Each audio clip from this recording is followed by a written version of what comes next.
Puis on est tous oui, je veux vraiment que les gens... Écoutez, les amis, ouvrez grand vos oreilles. Soyez prêts à recevoir parce que ça va être une bénédiction pour vous aujourd'hui. Vas-y, Stéphane. Amen. Eh bien, merci beaucoup de me laisser la parole. Premièrement, je veux commencer avec un verset. Ensuite, je vais revenir à ma situation que j'ai vécue à l'hôpital. Les versets que je vais vous apporter, c'est dans Acte 8, versets 36 à 31. OK? Parce que vous savez, souvent, on lit la parole, et puis, lorsqu'on comprend la parole, on la comprend parce que Dieu nous la révèle. Sinon, on va l'interpréter à notre propre manière à nous. C'est bon. Alors, ça va comme si tout le monde, écoutez bien, tout le monde connaît l'histoire de l'eunuque et l'Éthiopien. Philippe et l'Éthiopien. Oui, c'est ça. Okay? Tout le monde connaît l'histoire de Philippe et l'eunuque, l'Éthiopien. Vous allez voir, je vais revenir dessus. Un ange du Seigneur s'adressant à Philippe lui dit, « Lève-toi et va du côté du midi sur le chemin qui descend de Jérusalem à Gaza, celui qui est désert. » Il se leva et partit, et voici un Éthiopien, un eunuque, ministre de Candace, reine d'Éthiopie, et surintendant de tous ses trésors, venu à Jérusalem pour adorer. Pour s'en retourner. Assis sur son char, il lisait le prophète Ésaïe. L'Esprit dit à Philippe, « Avance et approche-toi de ce char. » Philippe accourut et entendit l'Éthiopien qui lisait le prophète Ésaïe. Il lui dit, « Comprends-tu ce que tu lis? » Il répondit, « Comment le pourrais-je si quelqu'un ne me guide? » Il invita Philippe à monter et à s'asseoir avec lui. Hey. Tout le monde connaît ce passage. Tout le monde connaît l'histoire. Tout le monde sait comment est-ce que ça se passe. Mais en vérité, je vais vous le dire, Dieu le sait mieux que quiconque. Nous, on ne sait rien, si ce n'est de Dieu. That's right. Je vais changer un petit peu l'histoire. À place de l'eunuque, mets ton nom. Puis à la place de Philippe, mets le Saint-Esprit. Alors, ce qui fait ainsi, parce que l'eunuque, il lit Ésaïe, Ésaïe, c'est dans la Bible. Alors, lorsque tu lis ta Bible et que le Saint-Esprit veut venir s'asseoir avec toi pour t'expliquer parce que tu ne comprends pas. C'est bon. Est-ce que tu as du temps à prendre et le faire asseoir à côté de toi pour qu'il t'explique les Écritures que tu lis et que tu ne comprends pas? Souvent, que tu penses comprendre, mais que tu ne comprends pas. Ouais, c'est la question du jour à chaque jour de notre vie, lorsqu'on prend la parole. Est-ce qu'on prend le temps de prendre le Saint-Esprit, de l'asseoir à nos côtés et de laisser nous parler des Écritures que le Père veut nous révéler? Voici où j'en suis. Le 11 décembre 2021 au 19 décembre 2021, c'est ce qui se trouve l'année passée. J'ai fait une pneumonie, et puis j'ai eu le COVID, puis ça s'est rentré dans la pneumonie, fait que j'étais... Les poumons jamais. Ouais, poumons jamais. La dernière nuit, je ne passais pas la nuit, c'était sûr. Ouais. Mais ça ne me dérangeait pas. Fait que je me suis ramassé à l'hôpital aux soins intensifs. Aux soins intensifs, j'étais ravi en esprit. Je me suis trouvé en présence du Père sur le mont Sinaï. Et sur le mont Sinaï, il y avait une roche que je reconnaissais. Le mont Sinaï, je l'ai reconnu tout de suite. Et la roche, je l'ai reconnue. Alors, le Père me parlait des Écritures. Il me citait les Écritures. Et toutes les fois, je disais, « Oui, je sais de qui tu parles. Tu parles de Moïse. » Et aussitôt, je dropais sur la terre, sur mon lit d'agonie. Tu revenais dans l'urgence. Non, mais c'est fort, c'est fort. Continue, c'est trop bon, continue.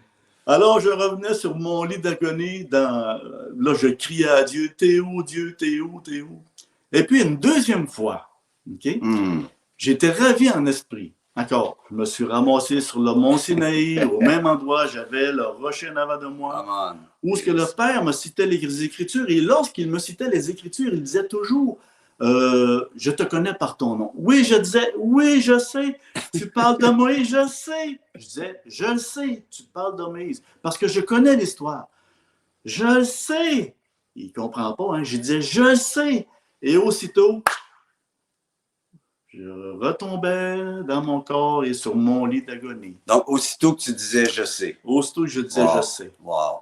La Wow. troisième fois, là, je me disais, si c'est la troisième fois, je me dis, ferme-toi, ferme-toi, dis pas un mot.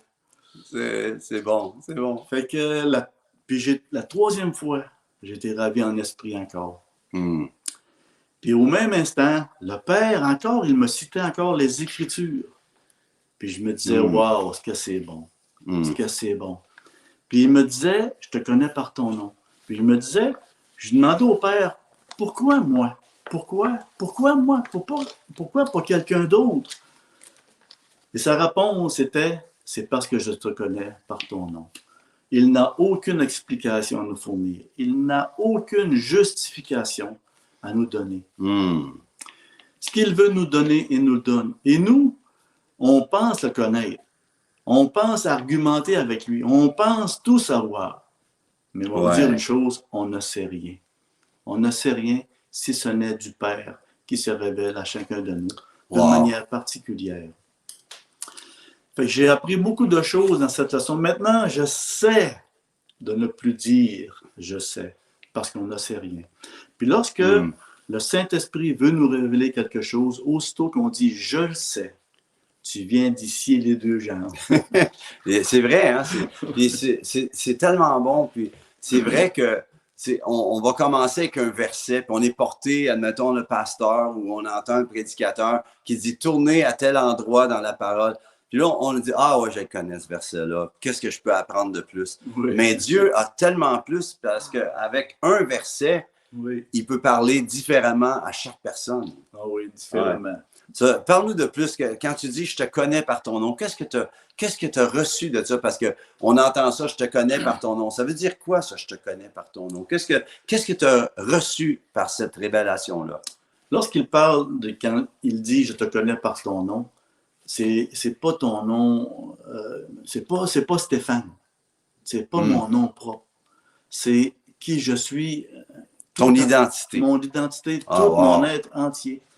Quand j'étais là-haut, c'était la plénitude totale, c'était la lumière. Puis je disais à Dieu, au Père, je veux pas voir ta gloire, je veux pas voir ta gloire. Je suis pas digne, je veux pas voir ta gloire. Mais juste contempler la clarté, la lumière, la douceur, la plénitude de Dieu, c'était juste être là, c'était irréel. Parce que tu ne peux pas expliquer ce que tu vis. Il n'y a pas de mots pour l'expliquer. Mais la meilleure chose, la meilleure manière qu'on peut l'expliquer, c'est de le vivre. Come on. Ouais. Lorsque tu le vis, à cette heure, tu comprends où est-ce que le Père veut t'amener, où est-ce que le Père veut te transformer. Puis à partir de ce moment, tout ce qu'il y avait, tous les liens qui me retenaient dans ma vie terrestre, toutes les chaînes qui m'attachaient, qui m'enchaînaient, c'est que Dieu m'a libéré de ça. Pourquoi? C'est parce que il me disait, oui, mon fils, on en a parlé longtemps, puis on a décidé de l'envoyer sur la terre pour vous autres. Pour que vous soyez libres, pour que vous soyez libérés. Puis, de cette liberté, souvent, on va s'enchaîner nous-mêmes parce qu'on ne prend pas vraiment la profondeur de la parole de Dieu. On ne prend pas souvent la profondeur de ce que l'Esprit veut nous révéler. Parce qu'on va toujours, dans notre mentalité, de dire « oui, je le connais ». Oui, ah oui, je le sais, je le sais. C'est comme Luc qui disait, lorsque quelqu'un va apporter un verset, tout de suite dans notre tête, c'est « oui, je le sais ». Ah, c'est ton orgueil qui monte un peu pour démontrer que tu le sais. Mais on essaie, je vous le dis, après ça, j'avais hâte d'aller dans ma chambre pour ouvrir ma Bible, puis c'est une Bible neuve. Ouais, ça c'est bon. C'est bon. Tous les mots, je les dégustais. Toutes les virgules, c'était insatiable. J'avais faim, j'avais soif. Puis quand j'étais là-haut, il y a une parole qui me revenait souvent, c'est que Moïse, il disait « Je veux voir ta gloire ». Le Père a répondu « je vais te montrer ma bonté. Come on. OK. C'est plus important que de voir sa gloire, sa bonté. Puis chaque jour, on vit sa bonté. Chaque jour, il y a sa bonté. Mais Ouais. on est tellement occupé à gauche et à droite qu'on ne voit pas cela. Puis on va passer outre par-dessus, mais sa bonté est là. Si tu respires, c'est à cause de sa bonté. Si tu vis, c'est à cause de sa bonté. Si tu manges, c'est à cause de sa bonté. Come on. Tout ce qu'on a, c'est à cause de sa bonté. Hey. Je reçois dans ça, tu sais, quand Jésus dit que celui qui a des oreilles entende. Oui. Puis souvent, on réalise pas. Je me souviens, je faisais un concert. Puis hier, on a fait un concert, hier soir, justement, à l'Église Étendard, un concert d'évangélisation. Puis c'est des chants où, si tu les écoutes à première vue, ça ne dit pas Jésus à toutes les virgules.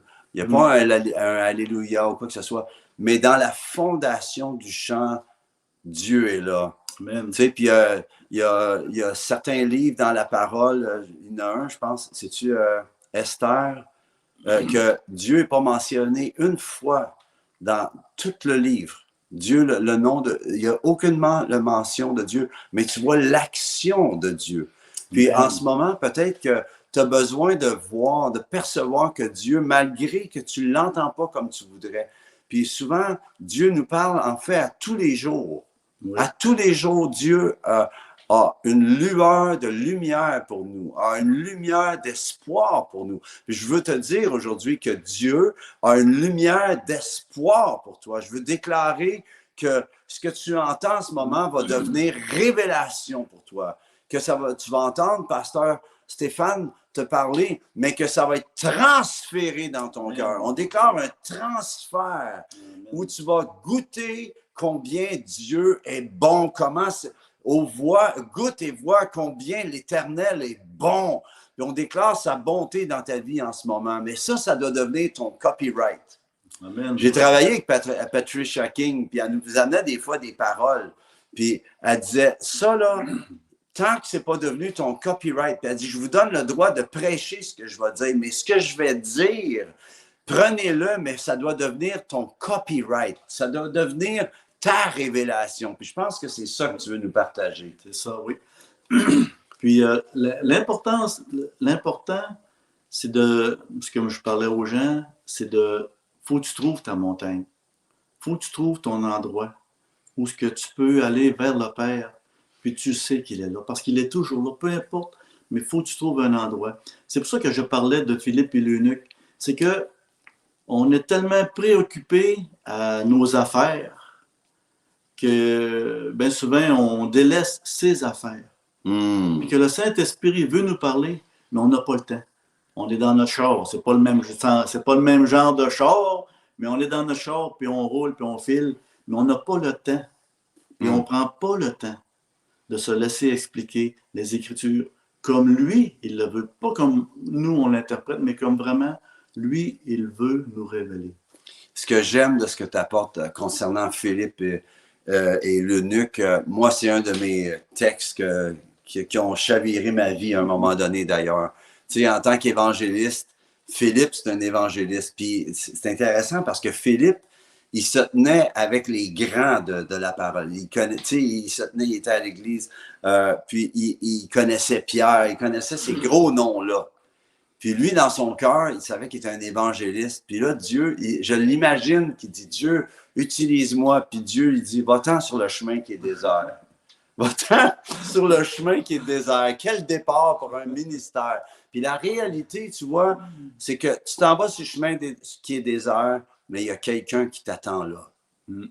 Et ce que je trouve extraordinaire, c'est que, à quelque part, tout en étant comme l'eunuque où tu as pu dire, Dieu t'a amené à dire, OK, je ne sais plus rien.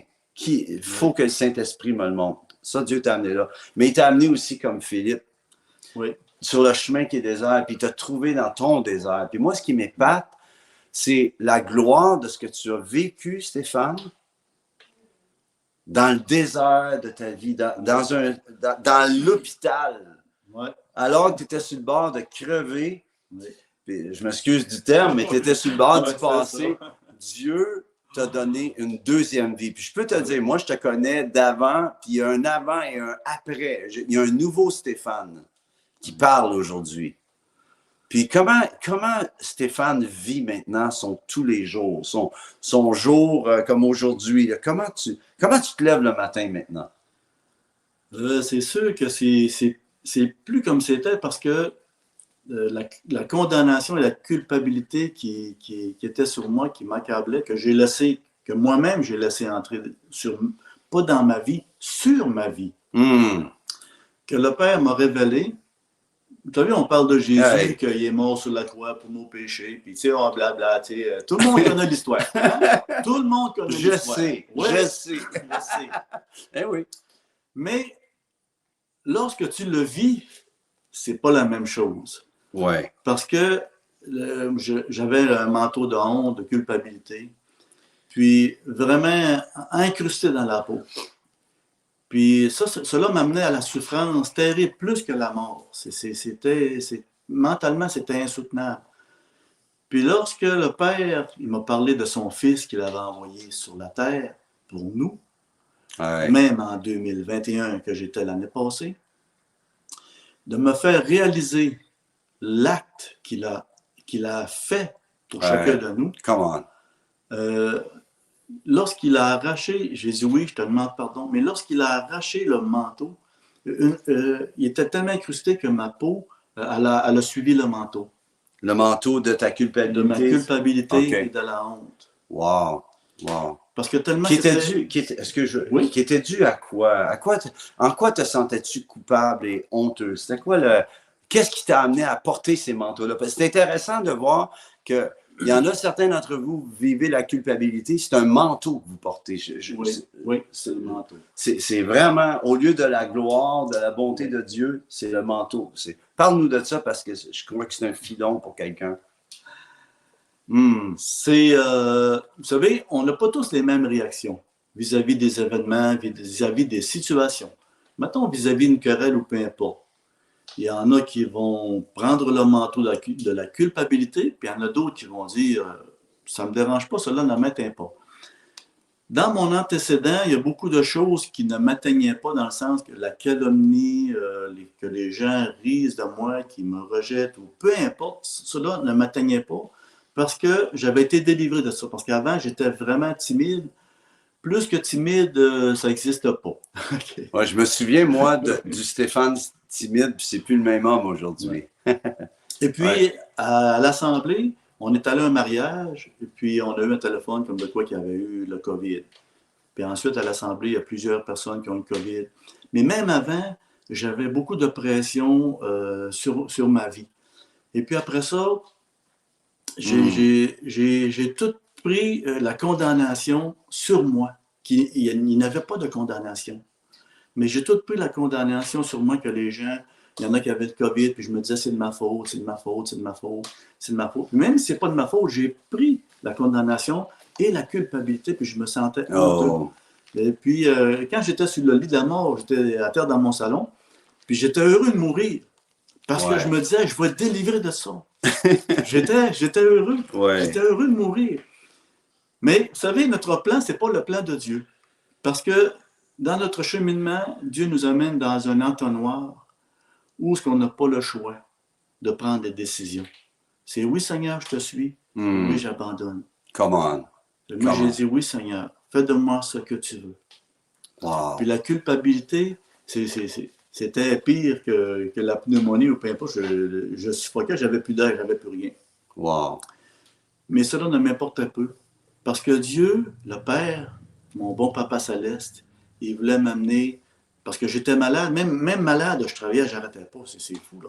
Mais il voulait m'amener dans un entonnoir où on avait un tête-à-tête, un rendez-vous divin. Wow. Ouais, un rendez-vous divin. Et je saisis, je perçois vraiment qu'il s'est passé un déclic dans ta vie à partir de là. Oui. N'est-ce pas? Oui. Puis moi, ce que je reçois aujourd'hui, parce qu'il nous reste juste quelques minutes encore, ça passe trop vite un café céleste. Ça passe vite, je vous dis. Mais la chose qui se passe, c'est que j'entends, pendant que tu nous parles, j'entends vraiment la réalisation, l'installation de justement Ésaïe 61, où c'est écrit « L'Esprit du Seigneur, l'Éternel est sur moi, car l'Éternel m'a oint pour porter de bonnes nouvelles aux pauvres. Il m'a envoyé pour guérir ceux qui ont le cœur brisé. » Je crois que ça a rapport avec votre mandat, à vous, à toi et Judith, pour proclamer aux captifs. Il m'a envoyé pour guérir ceux qui ont le cœur brisé, pour proclamer aux captifs la délivrance, pour publier une année de grâce, le jubilé du Seigneur et un jour de vengeance de notre Dieu. Quand on entend vengeance, on pense que Dieu veut s'en prendre à nous. Oh non, non, non, il s'en prend à l'ennemi. C'est l'amour féroce de Dieu. Pendant qu'il t'embrasse, l'ennemi mange une volée. OK? Pour consoler tous les affligés, pour accorder aux affligés de Sion, pour leur donner un diadème au lieu de la cendre, une huile de joie au lieu du deuil, un vêtement de louange, Amen. un manteau. J'aime le transfert de manteau, puis je reçois dans mon cœur qu'on devrait prier, Stéphane, pour les gens. Est-ce qu'il y en a d'entre vous? Vous vivez comme Pasteur Stéphane a vécu, peut-être la culpabilité, peut-être la honte, à cause d'une addiction, à cause de quelque chose, peut-être c'est peut-être une situation de vie que vous portez, peut-être vous avez vécu un divorce, peut-être vous avez vécu une situation, quelque chose que vous n'auriez pas dû faire, que ça pèse sur vous. Dans le nom de Jésus, qu'est-ce que vous diriez qu'aujourd'hui est le jour où vous changez de manteau? Pasteur Stéphane, avec qu'est-ce que tu as reçu? Est-ce que tu aimerais imparter, je ne sais pas comment, impartitionner, transférer cette bénédiction sur eux ce matin, aujourd'hui? Avec plaisir. Alléluia. Vas-y. Alléluia. Merci Père éternel parce que toutes les souffrances qu'on vit, on les vit afin que les gens soient consolés. Parce qu'il y a beaucoup de personnes qui vivent la même chose qu'on a vécu. Puis je sais, Père, que dans ta bonté, que tu as envoyé ton Fils, Jésus, comme sacrifice vivant, afin que tout ce qui nous retient soit arraché, afin que tous les liens qui ont été tissés sur notre bouche, sur notre esprit, sur notre corps charnel aussi, soient délivrés, soient coupés, soient brûlés, soient arrachés. Et que toutes les chaînes que l'ennemi est venu poser sur chacun de nous, dans le nom de Jésus, je les brise maintenant. Parce que le Père et Jésus nous a appelés à être libres, et non enchaînés, à être libres. Afin que vous puissiez, et que moi-même, je continue de le connaître tel qu'il est, avec toute sa bonté qu'il en réserve. Puis ça dit, même dans l'Ancien Testament, mais même dans le Nouveau, sa bonté, elle n'est pas en réserve. Il la donne avec abondance. Avec abondance. Parce qu'il nous aime plus que toute autre chose. Plus que toute autre chose. Dans le nom de Jésus.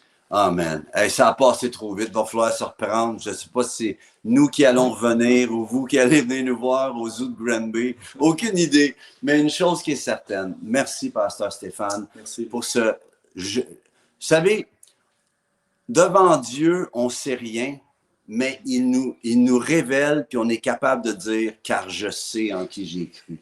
Alors, c'est deux dimensions, voyez-vous, puis on vous invite aujourd'hui à recevoir que Dieu vous connaît par votre nom. Positionnez-vous pour qu'il vous le dise, par contre. Parce qu'on peut vous le dire là, en ce moment, mais si ce n'est pas Dieu qui te le dit, tu le goûtes pas, tu le savoures pas. Moi, je ressors tellement enrichi de ce temps ensemble. Merci, Stéphane. Puis, on est ici à Dolbeau-Mistassini. Vous êtes dans la région. Il y a une bonne assemblée qui s'appelle l'Église L'Étendard à Dolbeau-Mistassini. On vous invite à venir faire votre tour. Ce matin, d'ailleurs, on est là à 10 heures. Si vous êtes dans la région, restez pas sur votre sofa.